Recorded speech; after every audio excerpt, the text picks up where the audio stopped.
Hi guys, it's that time again. Which is better? And we between Bonded by Blood and Feel the Fire.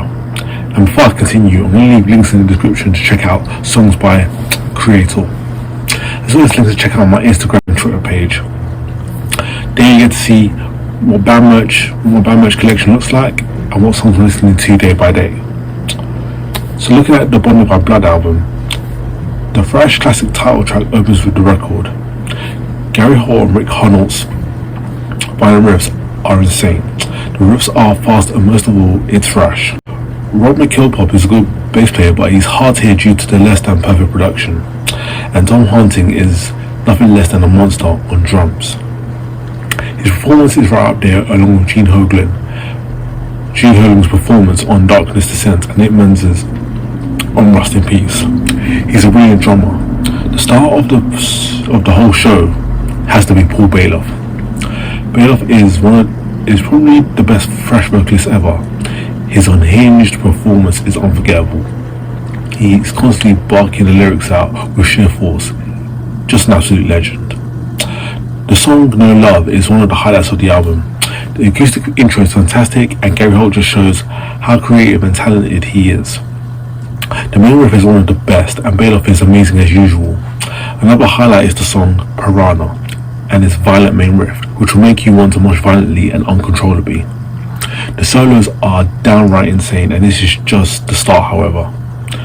The song Deliver Us to Evil is the album's epic, clocking in at 7 minutes. This song is more mid-paced, but the riffs here are mind-blowing.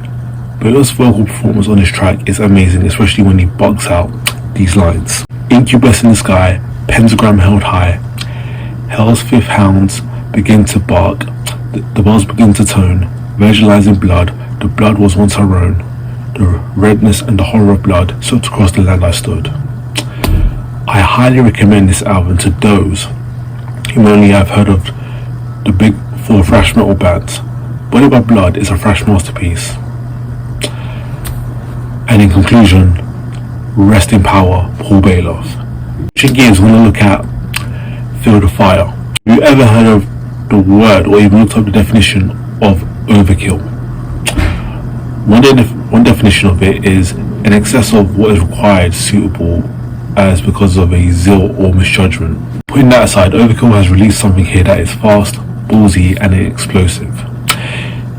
It's not something that's really perfect to begin with, but I'll paint you a picture of how everything sounds. So the guitar sounds very metallic, but at the same time it's warm and inviting.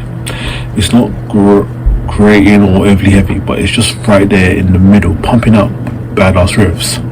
DD's bass is very prevalent in the mix, which is great, since it does most metal. Drum wise, perfection. The bass drum is powerful and the snare is sharp, but not so loud and hard every time it hits you. It just grabs your ears just for a second. Of course, the highlight of any Overkill album is Blitz's Madman vocals, and he was probably at the height of his high-pitched madness on Feel the Fire. One interesting thing with Bobby Blitz is that his vocal tics, such as when he just mangles out the words or pronounces them in alternative ways, I think they may sound annoying, but I find them kind of entertaining. It gives the music a down-to-earth human feeling, and you can't help but sing along to it, with him shouting "rock, rock, rock, rock, rock" into the core. Getting to the arrangements and riffs, we find something quite interesting. Overkill's sound on here is a blend of thrash metal and new wave of British heavy metal. Galloping rhythms on Feel the Fire and the fantastic and epic themes in Overkill are just two examples, but this album is just full of new wave of British heavy metal tendencies. The riffs are punky but lighthearted. Some of my favourites, for example, are Hammerhead and Rotten to the Core. Now speaking of those two songs, this album has probably some of the best choruses you're going to hear. From the Thrasher anthem Rotten to the sublimely catchy Sonic Reducer. That's the cover, by the way. Overkill even excels lyrically, singing about moshing, witchcraft, rebellion and violence, of course. Now those four topics sound pretty lame and cliched, but not if you're this band. They throw in random lines that seem to have nothing to do with the song, but when you read them, you can't help but smile a bit. I mean, Just look at some of these lyrics from Feel the Fire. Round and round spins a 45. Is it vinyl or is it bullet? One to kill, one keeps alive. Get your knees and suck it. What the hell does that have to do with anything or burning witches? Absolutely nothing. But the pun still manages to fit in, and it's a great example of how Overkill manages to be serious, witty and humorous at the same time. As for the drum fills and beats, this is perfect. Rascate knew his stuff, and he throws it just at the right time in the interludes and just to spice up the music. The beats are pretty complex but fun too, and you can hear them alone at the beginning of Hammerhead or at the ambient intro to Raise the Dead.